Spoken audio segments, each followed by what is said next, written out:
जनता जो है अगर किसी तरह से वो मदद करना चाहे, किस तरह कर सकते हैं? तो कोई ऐसी संस्था है या कोई ऐसा जरिया है जहां से वो कर सके? सबसे पहले अगर वो मदद करना चाहते हैं ना, तो उनके पास कहीं पे भी उनको इस तरह के प्रभुजन मिलते हैं जो असहाय, लावारिस, बीमार स्थिति में है। सबसे पहले उनको पहुंचाने में मदद करें, वो सबसे बड़ी मदद हो जाएगी। अपना घर की ऑफिशियली जो स्थापना है 29 जून 2000 को की गई थी। उद्देश्य था कि कोई भी असहाय, लावारिस, बीमार सेवा एवं संसाधनों के अभाव में सड़क पर दम की। इसकी जो शुरुआत हुई बेसिकली हम उत्तर प्रदेश से हैं। गांव की पृष्ठभूमि में हमारे गांव में एक वृद्ध थे, उनका कोई नहीं था, वो ग्वाला का काम करते थे। तो उनका पूरा जीवन निकल गया गांव वालों के पशुओं को ले जाना जंगल में और शाम को हमारी एक बगीची थी वहाँ पर छोड़ देना। उन दोनों, उनकी उम्र 80-85 साल रही होगी। हम 6th क्लास में पढ़ते थे। उनके घाव हो गए शरीर में से। जब उनके घाव हो गए तो कभी कोई वैद्य को दिखा लाया, कभी कोई दिखा लाया और अंततः उनकी कीड़े पड़ गए और मौत हो गई। 1 महीने तक हमने उनकी इस तकलीफ को देखा। तो ऐसा लगा कि जिनको कोई संभालने वाला नहीं होता है, कोई जिम्मेदारी लेने वाला नहीं होता है, उनके लिए कुछ किया जाए। 12th करने के बाद मैं राजस्थान में भरतपुर आना हुआ।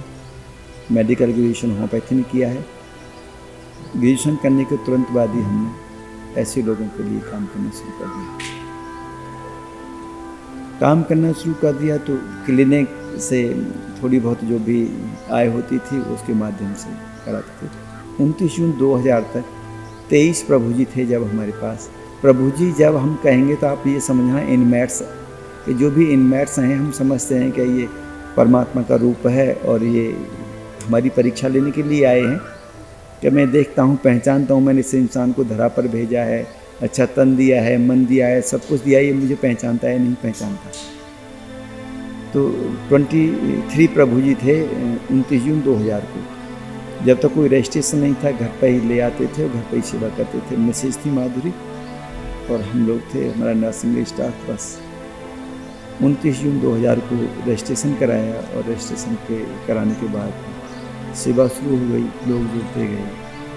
और फिर जो संस्था का जो उद्देश्य है, कोई भी सेवा एवं संसाधनों के अभाव में दम न तोड़े और हर हिंदुस्तान में ऐसा कोई भी जरूरतमंद है उस तक पहुंचा जाए, उसके लिए हमने एक योजना बनाई अपने साथियों के साथ मिलकर। जहां भवन मिल जाए वहां पर अपना घर आश्रम संचालित किए जाएं और जहां पर 10-20 लोग मिल जाएं वहां पर अपना घर सेवा समिति, और जहां पर 2-4 लोग जिस शहर में मिल जाए वहां पर अपना घर हेल्पलाइन। इस तरह से अब तक 35 अपना घर आश्रम, 42 अपना घर सेवा समिति और 70 से ज़्यादा हेल्पलाइन काम कर रही है। कहीं पर भी कोई असहाय लाभार्थी मिलते हैं तो आवश्यक रूप से प्रवेश दिया जाता है। कुछ बातें हैं यहाँ की जो विशेष हैं। एक तो यहाँ पर आवश्यक रूप से सभी प्रभुजनों को प्रवेश दिया जाता है। कोई भी जाति हो, कोई भी धर्म हो, कोई भी उम्र हो, कोई भी बीमारी हो, कोई भी डिस्क्रिमिनेशन नहीं। कहीं से कोई सूचना आ जाए तो आश्रम से 200 से 300 किलोमीटर तक तो फ्रीक्वेंटली हमारी गाड़ी रेस्क्यू टीम जाती है और रेस्क्यू करके लाती है। इससे ज़्यादा अगर डिस्टेंस है तो जो कॉलर होते हैं, जो सूचना देते हैं, उनको ही हम निवेदन करते हैं कृपया आप यहाँ तक भिजवा दें और बाकी यहाँ पर हम संभाल लेंगे, आपको उसके बाद में चिंता करने की ज़रूरत नहीं है।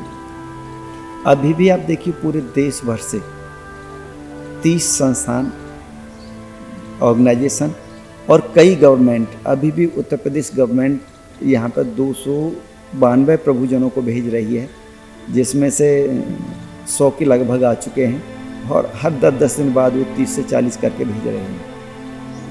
आवश्यक रूप से सभी को प्रवेश दिया जाता है। सरकार से कोई अनुदान मिलता नहीं, चंदा मांगने कोई जाता नहीं। भरतपुर आश्रम का रोजाना का औसतन जो खर्चा है 4 लाख रुपये प्रतिदिन का है। ठाकुर जी को चिट्ठी लिखी जाती है, आटा, दाल, चावल, एम्बुलेंस, भूमि, भवन, डॉक्टर, इंजीनियर, जो भी ज़रूरत है ठाकुर जी को लिख दी जाती है। और आवश्यक रूप से जो ठाकुर जी को लिखा जाएगा वो आता ही आता है। कभी ऐसा नहीं होता कि ठाकुर जी को लिखा जाए और ना आए। अगर हम ईमानदारी से काम करेंगे तो हम अपना काम नहीं कर रहे, समाज का काम नहीं कर रहे, हम ठाकुर जी का काम कर रहे हैं। और जिस मालिक का काम कर रहे हैं संसाधन तो वो देगा ही देगा और देता ही देता है। सपोज कीजिए मैं किसी के यहाँ पे ड्राइवरी करता हूँ तो मेरा मालिक जिसने गाड़ी दी है मुझे चलाने के लिए डीजल भी वही देगा, रास्ते में कोई परेशानी हो वही देगा। पुलिस पकड़ लेगी तो मालिक को चिंता होगी, मुझे तो कोई चिंता होनी नहीं, ड्राइवर हूँ मैं तो। सेम उसी तरह से वो मालिक है, पूरी व्यवस्था उसको करनी होती है और वो करेगा ही करेगा। मुझे तो अपना ड्राइवर वाला रोल है, मुझे गाड़ी चलानी है, ईमानदारी की चलानी, निष्ठा के साथ चलानी है। बस हम यही देखते हैं कि हम अपना काम क्या ईमानदारी से कर रहे हैं। और कभी अगर अभाव आता है ना, अगर अभाव आ जाए तो हम ये नहीं सोचते कि संसार में संसाधनों का अभाव है। हमें पता चलता है कि हमारे काम में खोट है, हमारे काम में ईमानदारी नहीं है। जिस दिन ईमानदारी हो जाएगी उस दिन सभी अभाव खत्म हो जाते हैं। और केवल इसी आश्रम पर नहीं, 35 आश्रम है। इवन इंडिया की तो छोड़े, नेपाल में भी जो आश्रम है वो भी ठाकुर जी को चिट्ठी के माध्यम से ही चलता है। ठाकुर जी को रोजाना चिट्ठी लिखी जाती है और रोजाना पूर्ति होती है। हमारे यहाँ पे बेईमानी का मतलब ये नहीं होता हम आर्थिक संसाधनों में बेईमानी करें। पेशे से मैं डॉक्टर हूँ, रात को कोई कॉल आ जाए कि गौ माता वहाँ पर पड़ी तड़फ रही है, यहाँ पे ड्राइवर नहीं है और मैं ये कह दूँ कि ड्राइवर नहीं है और मैं आराम से सो जाऊँ, नींद लेता रहूँ, इससे बड़ी बेईमानी हमारे लिए कोई नहीं हो सकती।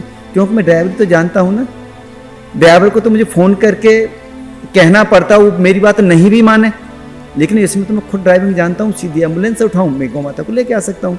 जब हम इस तरह की बेईमानी नहीं करते तो ठाकुर जी देखते हैं और पूरी व्यवस्था कर देते हैं। अगर दुनिया में किसी को तकलीफ़ देखनी है, जितनी भी तकलीफ़ों की चरम हो सकती है, टीबी की, कैंसर की, एड्स की, सांस लेने में तकलीफ, पैर टूटा हुआ है, कैंसर में कीड़ा पड़े हैं, हड्डी टूटी हुई है, कई जगह से बहुत सारी बीमारी हैं, सब यहाँ पे देखने को मिल जाएंगी। उसके उपरांत भी आप पूरे कैंपस में चले जाइए, एक आदमी के चेहरे पर सिकन नहीं मिलेगी। अगर आपको दुनिया में खुश आदमी अगर देखना हो ना तो अपना घर में आना ही पड़ेगा। अपना घर में आप पूरा कैमरा लगा देना, कहीं पर भी आपको एक आदमी रोता चिल्लाता या तकलीफ में नहीं मिलेगा। भोजन तो इनको सड़क पर भी मिलता ही था ना। हम देखते हैं इनके जीवन में अभाव क्या था। जीवन में इनके जीवन में अभाव इस बात का था, कोई ये कहने वाला नहीं था कि भैया कैसे हो, चाचा कैसे हो, आपने खाना तो खा लिया ना, भूख लगी होगी दवाई लेनी है, थोड़ी सी चाय पी लो, थोड़ा सा दलिया ले लो। जो प्रेम नहीं मिला है वो हम देने की कोशिश करते हैं। हमारी पूरी टीम का एक ही फोकस होता है, अपनापन, प्रेम जी भर के दे दो। आदमी को खाना एक टाइम न मिले तो उसको उतना बुरा नहीं लगेगा, लेकिन जब इस बात का एहसास न हो जाए ना कि मेरा इस दुनिया में कोई नहीं है, उससे बुरा समय किसी के पास नहीं हो सकता। तो यहाँ पे एक भरोसा होता है कि यहाँ पे मेरा घर है, मेरा परिवार है, कोई पूछने वाला है।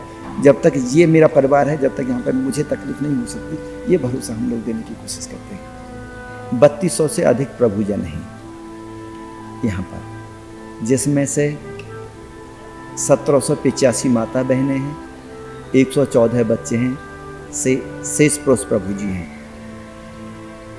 यहाँ की जो व्यवस्थाएं हैं आप देखेंगे, मेडिकल लेवल पर देखा जाए, यहाँ पर संस्था का खुद का हॉस्पिटल है। जो मेडिकल कॉलेज भरतपुर में जो ऑपरेशन हो सकते हैं वो भरतपुर अपना घर आश्रम के कैंपस में हो सकते हैं। गवर्नमेंट का प्राथमिक स्वास्थ्य केंद्र कैंपस में है और यहाँ पर वेटनरी का सब सेंटर भी है। यहाँ पर जीव सेवा भी है। जीव सेवा में आपको गौ माता, घोड़ा, ऊँट, बिल्ली, मोर, कबूतर, पप्पी, जो भी दुर्घटनाग्रस्त हैं, बीमार हैं, स्वस्थ नहीं, जो बीमार हैं, वो सब आपको यहाँ पर देखने को मिल जाएंगे। व्यवस्थाओं के लिए सभी के लिए अलग अलग व्यवस्था है। बच्चों के लिए 0 से 6 साल के लिए अलग व्यवस्था है, 6 से 18 साल के लिए बालिकाओं के लिए और बालकों के लिए अलग व्यवस्था है।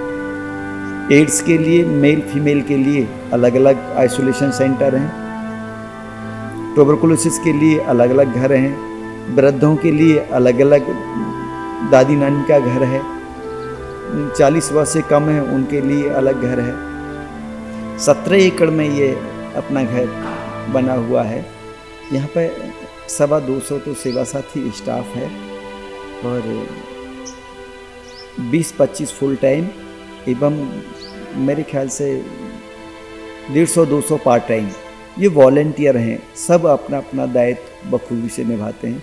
यहाँ पर एक एक साथी, जो एक सेवा साथी है, एक स्टाफ है, कम से कम 3 आदमियों के बराबर काम करता है। उसके अलावा जो प्रभु जी हैं 3250 हैं, 3250 में से 37 प्रभु जी ऐसे हैं जो दवाई खाने वाले नहीं हैं, या 114 बच्चे हैं, 3000 करीब दवाई खाने वाले हैं। हंसता हुआ इंसान आपको किसी ऑर्गेनाइजेशन में जाएंगे तो सबसे हंसता हुआ मिलेगा ना, उनमें से एक अपना घर होगा। परमात्मा ने कुछ हर इंसान को दिया है और काफ़ी महत्वपूर्ण चीज संपत्ति है हमारे जीवन में, उसका हम लोग उपयोग करें। सभी प्रेम सबको दिया है, परमात्मा ने जी भर के दिया है, इसका यूज करें। ईमानदारी सबको दिया है, इसका यूज करें। सच्चाई सबको दिया है, उसका यूज करें। संवेदनाएं सबको दी हैं, इसका यूज करें। अपनों को न छोड़ें, अपने रोड पर छोड़ने के लिए नहीं, गले लगाने के लिए नहीं, कम से कम इनको गले लगाएं। ये हमारे ऊपर भार नहीं है, ये हमारा भार उतारने के लिए आए हैं, इस रूप में आए हैं, परमात्मा के रूप में। कोई मेरे घर में माँ, बहन, भाई, चाचा अगर ऐसा है जिसकी लायबिलिटी मुझे लेनी है, तो मेरे ऊपर वो लायबिलिटी नहीं है, वो अपना कर्ज मेरे से लेने के लिए आए हैं। हम सब लोगों को प्रेम से दे देना चाहिए, दिल से दे देना चाहिए। पर मैं अपने दर्शकों को बताना चाहता हूं कि डॉक्टर साहब और उनकी धर्मपत्नी डॉक्टर माधुरी भारद्वाज ने अपने कार्य की प्रशंसा में दिया जाने वाला किसी भी तरह का सम्मान, पुरस्कार या उपाधि ये स्वीकार नहीं करते, क्योंकि इनका मानना है कि ये जो भी कार्य करते हैं सिर्फ अपनी खुशी के लिए करते हैं, न कि किसी पुरस्कार या सम्मान के लिए। बहुत ही